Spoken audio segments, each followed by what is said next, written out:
Gun control to David Hogg. Gun control to David Hogg. Drink your soybean milk and put your armband on. Gun control to David Hogg. Commencing crisis, smug face on. Check your privilege and praise Keck, he will bless you.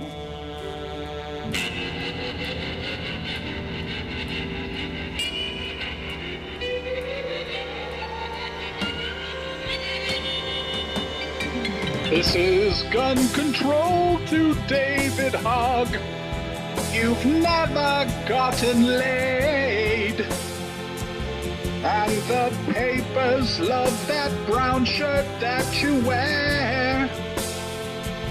Now it's time to leave the limelight if you dare.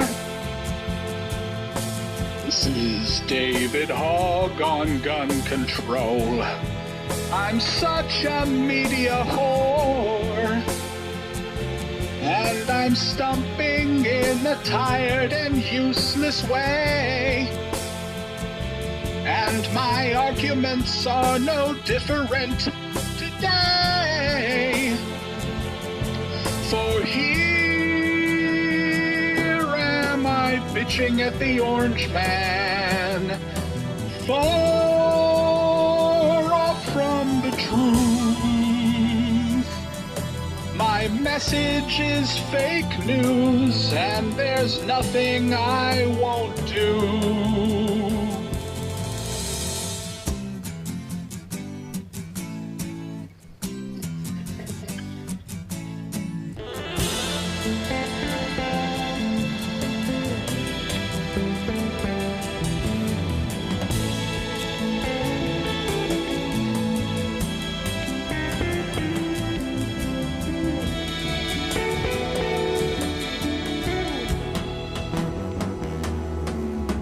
Though I've told 100,000 lies, avoiding the red pill, and I see my movement losing very bad.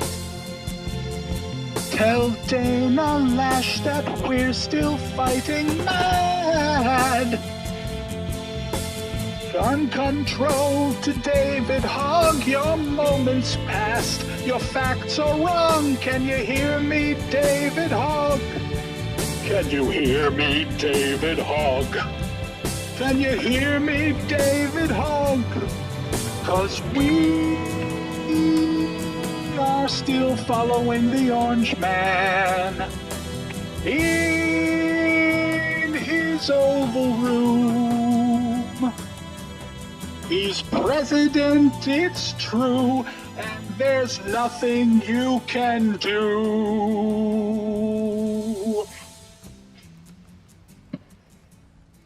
All right, then, on with it. Welcome to the Sunder the Sky podcast. I am your host, Christopher Sky-Sunderer. It is September 27, 2019, and that was just my little tribute to the soy-based life form known as David Hogg, and the utter tragedy that his life has become as he's now been given the hook off the left-wing activist puppet stage by a 16-year-old girl from Sweden. Maybe it was the pigtails, David. You should have come out as transgender. I want to give a shout-out to everybody who's come out in support of me since I posted episode 0 a couple days ago. You guys are awesome. You're great. I love you. Tony, Henry, Benjamin, Lauren, Lisa, Dean, so many others. I love you guys, and I'm doing this for you, okay? This has always been for you. Also, a very special thank you to my friends Vince, Justin, and Juan over at the Inconclusive Breakdown podcast. Vince and Justin have really been helping me, kind of spoon-feeding me to figure out how to get my feet under me, so to speak, and learning how to actually do a podcast. So thanks, guys. Everybody listening to this should check them out. That's the Inconclusive Breakdown, part of the Shining Wizards podcast network. Those guys are awesome. I listen to them every week. They come out with a new show on every Sunday, and I've been listening to them for years. So thanks, guys. So this is going to be episode 0.1, I guess. Still haven't officially launched. I'm shopping around for distribution, but it won't be much longer. Okay, so before we get into the meat of this today, something I want to talk about just as an aside here quickly. Can't confirm if this is true. I am working on it, okay? Just a rumor. But don't use the sad or angry react on Facebook. If you use Facebook, don't use the sad or the angry reaction too much. It could get you dethrottled and limit your reach. Okay, I'm quoting here from the website Contra, that's with a K, like in Mortal Kombat. In 2017, Facebook had finally confirmed the rumor that Facebook reactions have an actual impact on how your news feed is updated.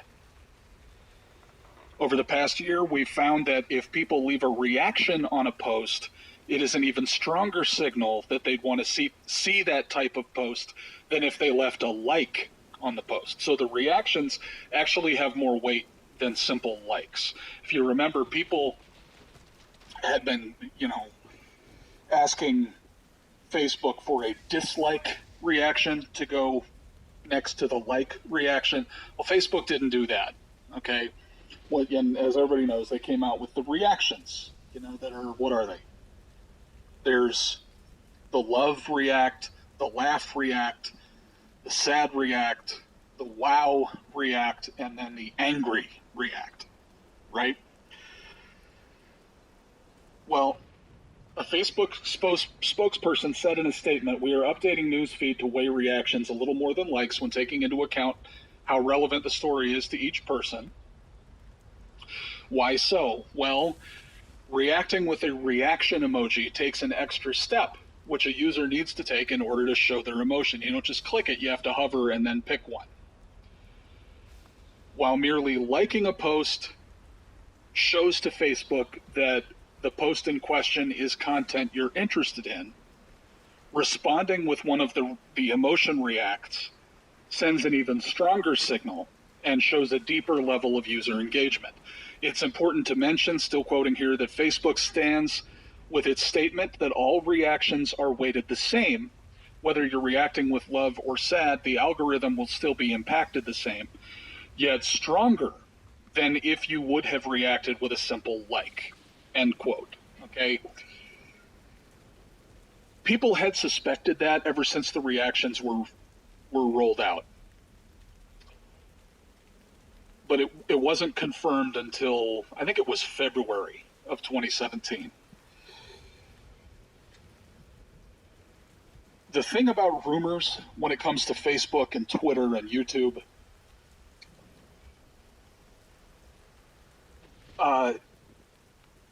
rumors tend to go one of three ways generally. One, they get more credible over time. Two, they get less credible over time. Or three, they just remain in this perpetual state of who the hell knows. Okay? Well, here's the current batch of rumors. Okay, and it's important to note that the rumors that have gotten more credible over time have almost always turned out to be true. Now, why that is anybody's guess. Is it that the rumor mill is just that accurate? Or is it because Facebook sees the rumors and says, you know what, that sounds like a good idea, and then implements it? I don't know, okay? But the current rumor that is gaining in credibility as time goes by is that, in particular, the sad and angry reactions, that is the negative reactions, sad and angry, are one, de-throttling your own visibility, okay, making your posts less likely to show up in other people's news feeds, as well as limiting the visibility of the people who posted the stuff you reacted sad or angry to on your feed. Okay? So if you see a post from, I don't know, a friend of yours, and you give it a sad or an angry react, which you might be doing in context in support of what they're saying. If they're saying something in anger, you could be saying something angry to support them. If they're announcing a loved one just passed away, you could be sad reacting to support them. Okay? But Facebook, if this rumor is true, is taking that as a sign that you want to see less posts from that person. Okay? And in general, if you're using sad and angry reacts a lot, just a lot in general, your own visibility on other people's feeds goes down. Okay, now again, this is all just conjecture. It's just rumors. But it's the type of rumor. I've been following this one for months now, and this rumor has only gotten more and more credible. You know, there are supposedly Facebook insiders that are confirming it. So that's something, because I'm on Facebook a lot, and I wanted people to be aware. You know, I haven't really used the sad or angry react since I first heard about that. So that's up to you. I just wanted to go into that. Okay. Greta Thunberg. The 16-year-old, blonde-haired, blue-eyed, pigtailed girl who has ousted the great hog from the media spotlight. By now, though it's only been a few days, you're likely getting very tired of hearing about this 16-year-old Swedish girl railing against the cleanest nations on earth about how evil their pollution is, while simultaneously and completely ignoring the two largest polluters on earth, India and China. While all of that is true, I have a real problem personally with holding a child accountable for actions she's being manipulated into taking. At 16, you are still a couple to a few years away from the end of puberty, which happens at about 19 for boys and 21 for girls generally. And you're a few more years away from coming into the fullness of your self-awareness and your ability to fully cogitate the potential consequences of your actions. This is due to the fact that the prefrontal cortex, aka the frontal lobe of the brain, which is the seat of self-awareness, personality, and sense of responsibility, is not fully developed until sometime between the ages of 24 and 26. That's for both males and females. I don't believe that anyone under the age of 25 should be legally considered an adult for this very reason. But that's a topic for another episode, just a personal opinion of mine. In Greta's case, she's also developmentally disabled, suffering from Asperger's syndrome, the milder end of the autistic spectrum. She is cognitively unable to understand certain emotions and emotional inputs from others, and she will be all her life. What's visibly apparent about Greta is that she is emotional, she's upset about what she seems to perceive as a grave threat to the health of the planetary biosphere, and that she's thoroughly although highly selectively pissed off at the seeming inaction of certain countries toward the address of these issues. And hey, I'm sure she's sincere. Let me be very clear about that. But she's a child. Childhood does not invalidate emotions, but it does, however, present, as I've already mentioned, a critical lack of experience, self-awareness, and comprehension of consequences. But the only part of this, these statements, this position, that's actually coming from Greta is the emotional component. So she is sincere about her part. Okay? The words she's speaking have been written for her. as is apparent by how often she looks down at her script. I mean, right there on camera. She looks down at that script after every phrase. And that's what it is, a script. It is demonstrably true that she has been selected to be the poster child of a media campaign, what Mark Levin would call a pseudo-event. If you've read Levin's book, Unfreedom of the Press, I cannot recommend that highly enough. Even if you know a lot about how the illegitimate press operates, which I do, that's something I've been up on since the 90s, it still opens your eyes to a lot of things. So I recommend that book. Anyway, as far as Greta Thunberg, what's far more important than what she's reading, because that's all boilerplate climate alarmism, but what's far more important than what she's reading is who wrote it and why. Let's go through this impassioned, dramatic reading piece by piece, but I want it to be clear that unless otherwise stated, I am responding to the left-wing elitists who are handling Greta Thunberg. I'm not responding to Greta Thunberg herself. In other words, I'm responding to the script, not to the young actress reading it. Okay, so here we go. This is all wrong. I shouldn't be up here. Okay, right off the bat, credit where it's due. That was the most honest opening to a speech I've ever heard from the left. Kudos on that. This is all wrong, and she shouldn't be up there. Okay, let's go. I should be back in school on the other side of the ocean. Well, let's not get carried away. No child should be in the mandatory indoctrination day camps run by government, regardless of what side of what ocean we're talking about. But you're right, you shouldn't be up there, suspended by puppet strings as you are, to assist in the rise of global communism. That's true. Yet you all come to us young people for hope. How dare you? You have stolen my dreams and my childhood with your empty words. You know, ask your mentor, George Soros, about what he was doing at your age. That strikes me as a story that a young girl from a Germanic nation might be interested to hear. And yet, I'm one of the lucky ones. Sweetheart, you are so unlucky. And for what it's worth, Uncle Thunder here is going to do everything in his power to help you escape the pedophiles who have Pied Pipered you onto the world stage.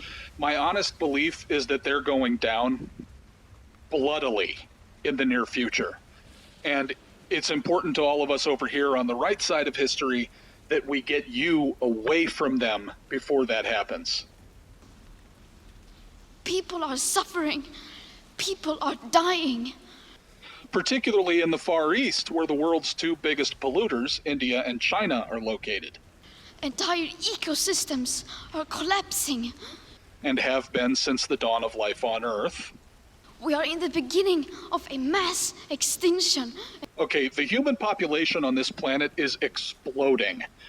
And your side of the political spectrum has been telling us all to stop having babies. So which is it? Are we going extinct, or are there too many of us? Don't worry, George, I'm just being facetious. I know it depends on which puppet you're using to talk to which activist group. We're good. And all you can talk about is money and fairy tales of eternal economic growth. How dare you? All any environmental group talks about is money. And it is only through a high fantasy fairy tale version of eternal economic growth that even 1/10 of the climate justice left's ideas could be financed. As has been observed many times, if we seized all of the wealth from the richest 1% of America and just gave every last penny of it to our state government, to our state, our federal government, we could fund the federal government for just under 18 months. There's no version of your plan that doesn't involve at least a third of all human beings starving to death to pay for it. People are suffering. People are dying. What the fuck do you care, George? For more than 30 years, the science has been crystal clear. Bullshit. Darlin, I've been on this earth longer than 30 years, so please don't spit in my face and tell me it's acid rain. Because that's what school and TV told me to scare myself to sleep with every night 30 years ago. Then it was greenhouse gases. Then it was a hole in the ozone that was going to charbroil us with solar radiation. Then it was global warming. Now it's climate change. And it's always been climate change. Because the quote-unquote crystal clear, rock-solid scientific prediction models have been massively overshooting the real trends for the last century. This dead in 10 years thing isn't anything new. Politicians have been saying it for the last 60 years. In fact, 40 to 45 years ago, global cooling was the thing we were all supposed to be pants-shittingly terrified of, because the same scientific industrial think tanks that you're still following today were telling everyone we were headed for another ice age. You guys have, at minimum, got to get your fucking story straight. Look, I understand that the plebes on your side of the political spectrum have no long-term memory, but we do.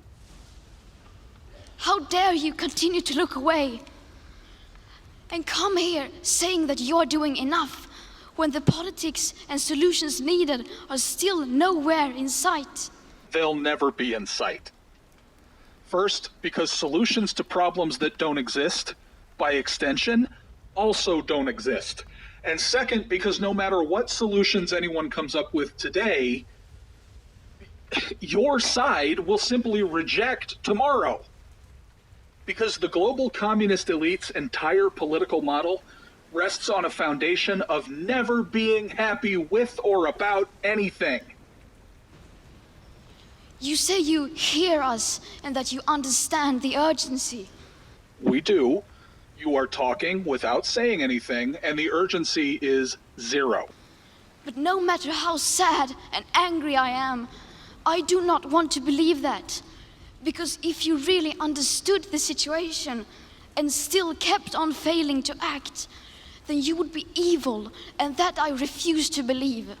All right. I'm going to respond to that whole line of inquiry, that whole line of, not inquiry, that line of accusation another time, because, whoa. A leftist accusing others of evil is smug on a level I'm not prepared to even attempt to contemplate right now.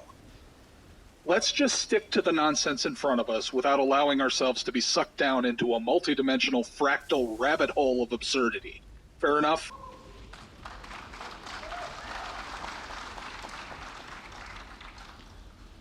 The popular idea of cutting our emissions in half in 10 years only gives us a 50% chance of staying below 1.5 degrees and the risk of setting off irreversible chain reactions beyond human control. I, too, am a fan of the horror genre in fiction. 50% may be acceptable to you, but those numbers do not include tipping points, most feedback loops, additional warming hidden by toxic air pollution, or the aspects of equity and climate justice. They also rely on my generation sucking hundreds of billions of tons of your CO2 out of the air with technologies that barely exist.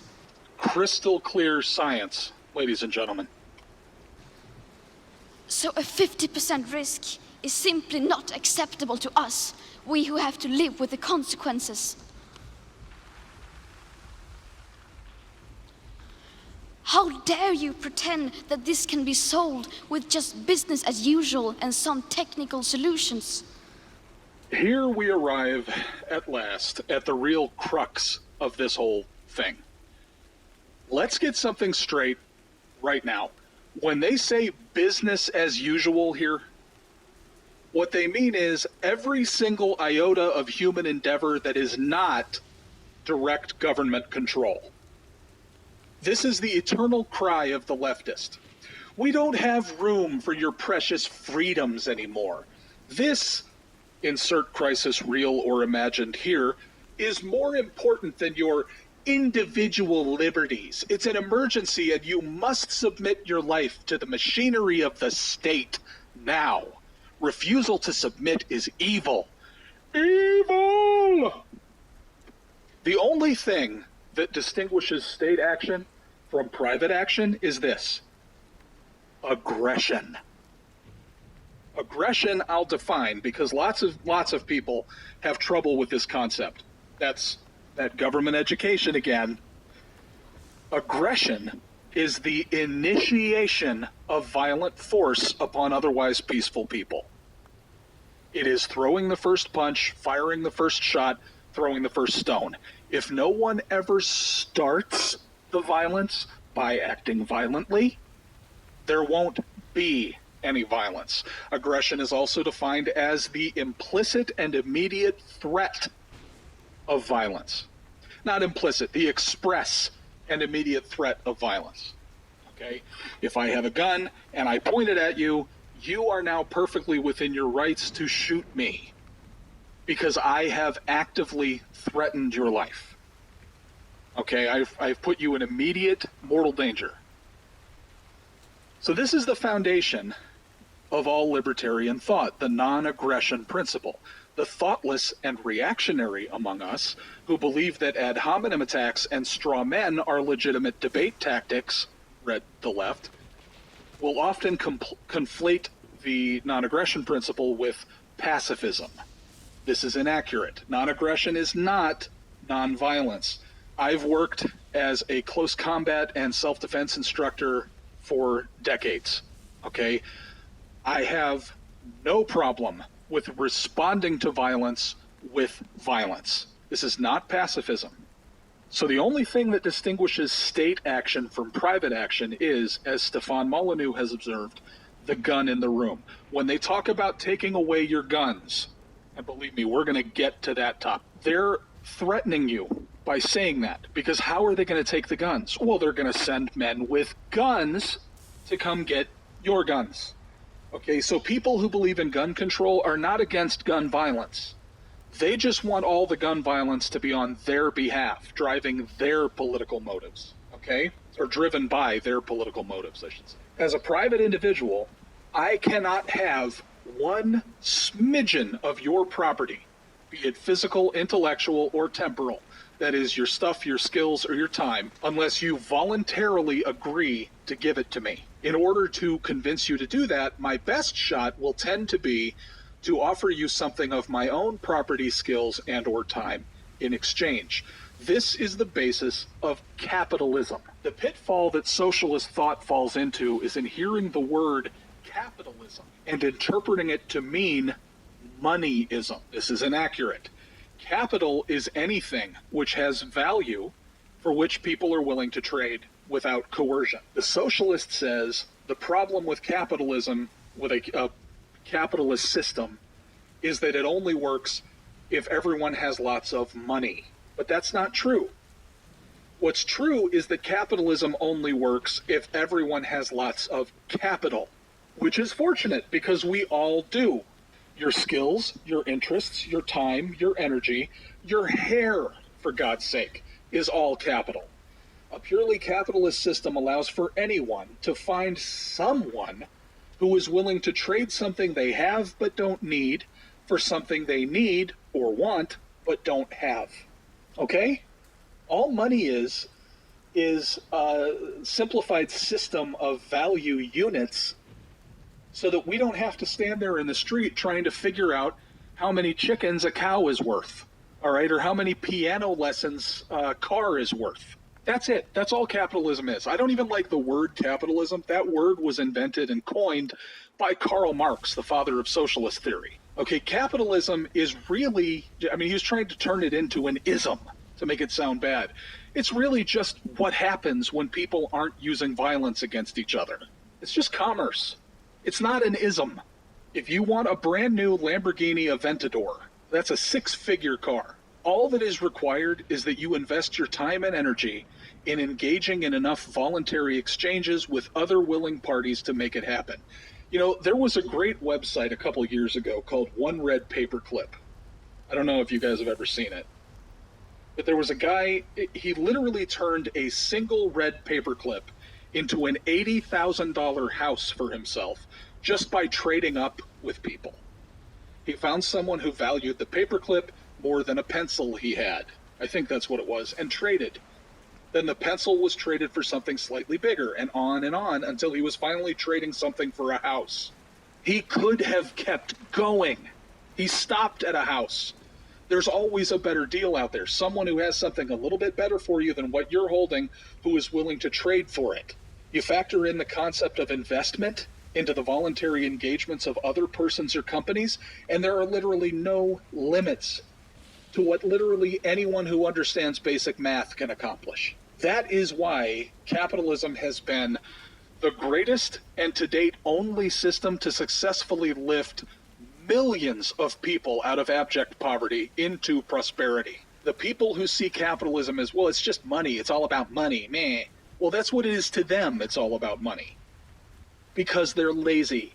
They would rather just have a big fat stack of value units to just hand out to get stuff than to actually go out there and engage in voluntary exchanges to get what they want. It's just laziness. That's all socialism is. It's laziness. Socialism only works because people have no choice but to sacrifice things they've built, worked, and traded for into the hands of people who've assumed no risk nor invested any time or energy themselves to be disposed of at their leisure.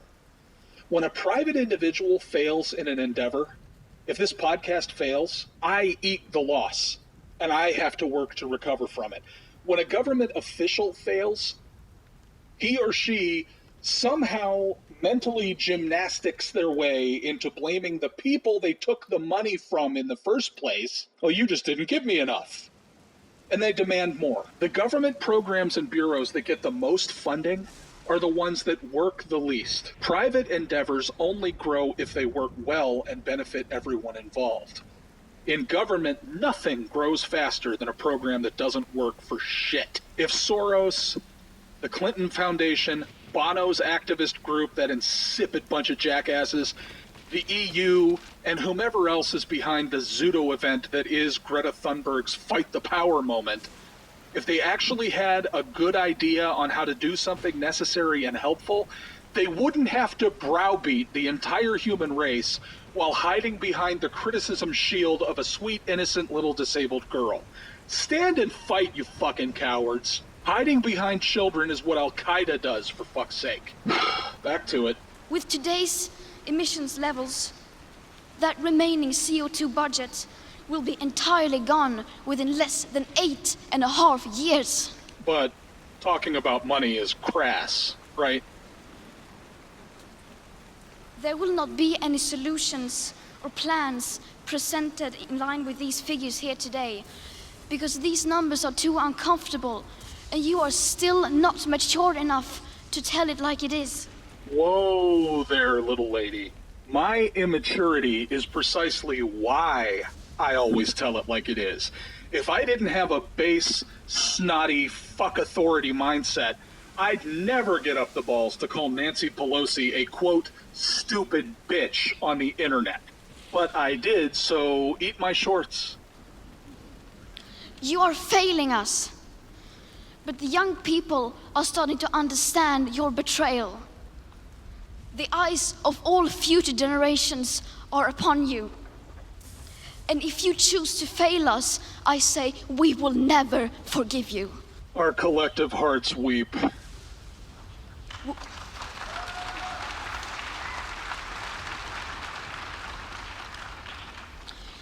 We will not let you get away with this. Right here, right now, is where we draw the line. Ooh. The world is waking up.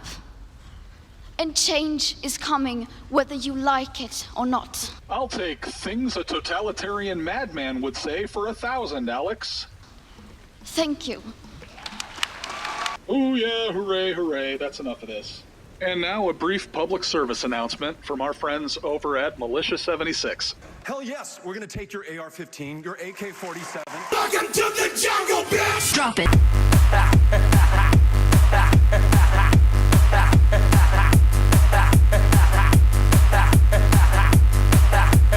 You will never get this.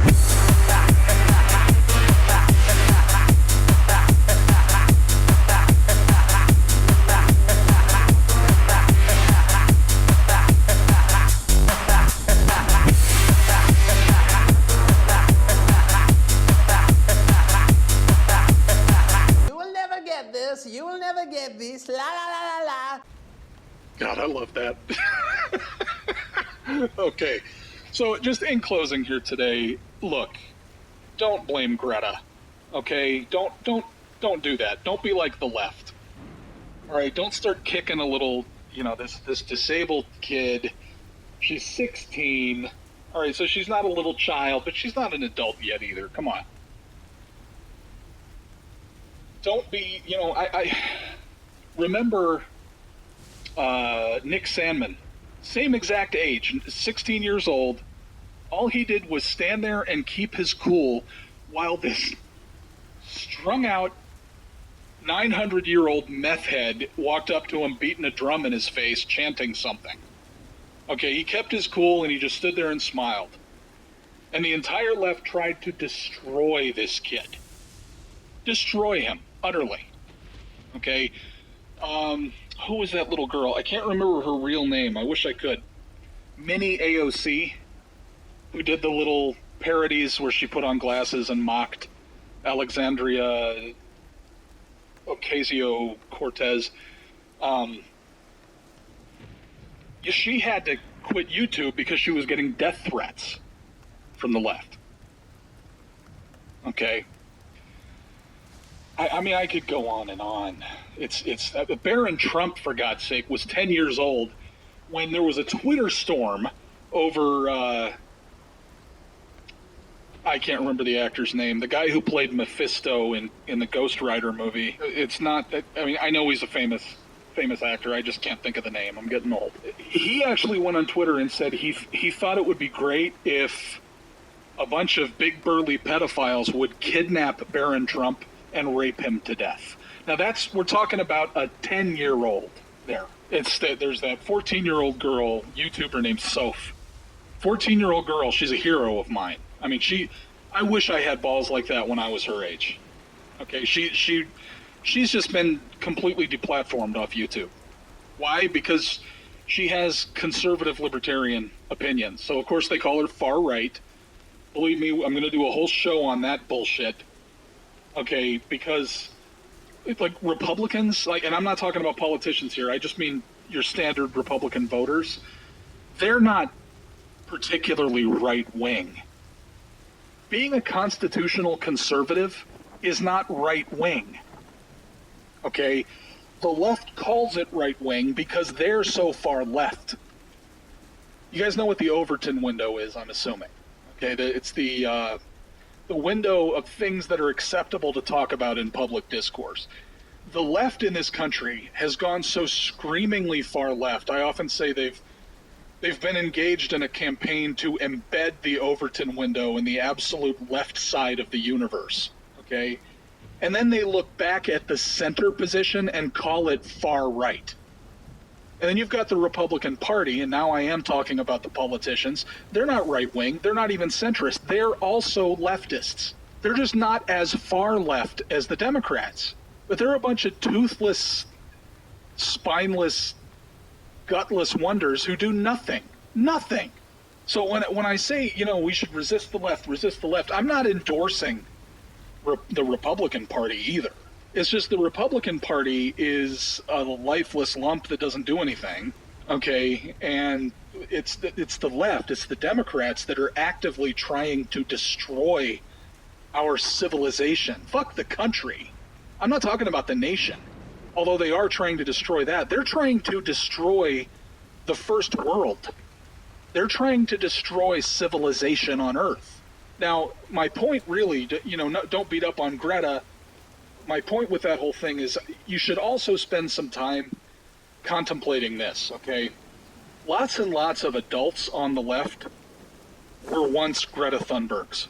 Maybe not with that much media visibility, but they were people taken in. They were little kids that were taken in by far left parents, school teachers. My God, the school system. It's, you know what I'm saying. And the left-wing message is embedded in our culture. It's everywhere you look. The media saturates your brain with it.